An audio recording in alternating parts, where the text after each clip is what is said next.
n'ịga n'ihu na ya bụ mmemme ụbọchị ụmụaka ụmụnwaanyị nke afọ a ka otu nnọrọ onwe All for Women Initiative Ewin na wee kesaa nnọọ akpa eji aga akwụkwọ karịrị 100 n'ọnụọgụ nakwa akụrụngwa dịgasị iche iche eji agụ akwụkwọ na nri n'okpuru ọchị ime obodo Anọcha na Anambra steeti.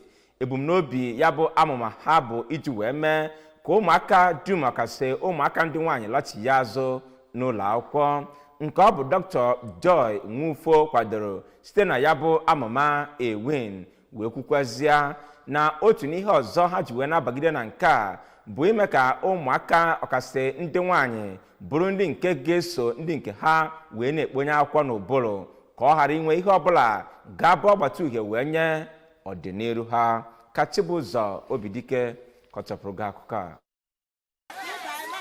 Ya bụ otu nke onye ndu ha du bụ Comrade Stella Igboka tupu ọ ga-ahụ ndị ụmụakwụkwọ ahụ gagoduru na nke onye eze nri Ancient Kingdom Prince Ikenna Onyeso na ebe obibi ya ma gwakwa ya etu usoro ha ga-esi mee ihe maka ụmụaka ndị ụwa na-atụ n'ọnụ. Anyị bịara ịgba unu ume ka unu nwee voice as a girl child. Malụ that na nwere limitation, cultural limitations, ihe ọbụla limitation, na anyị as NGOs adego break all those barriers for you.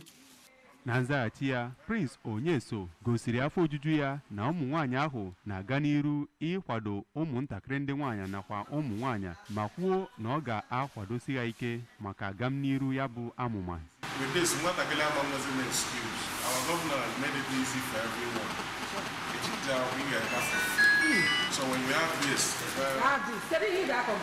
ọbịbịa ibele ebe a bụ ịkwado ụnụ gụọ akwụkwọ site n'inye ụnụ akpa akwụkwọ na akwụkwọ ụnụ ga-eji wee gụọ akwụkwọ. Ị ga-agụ akwụkwọ ka ị wee nwee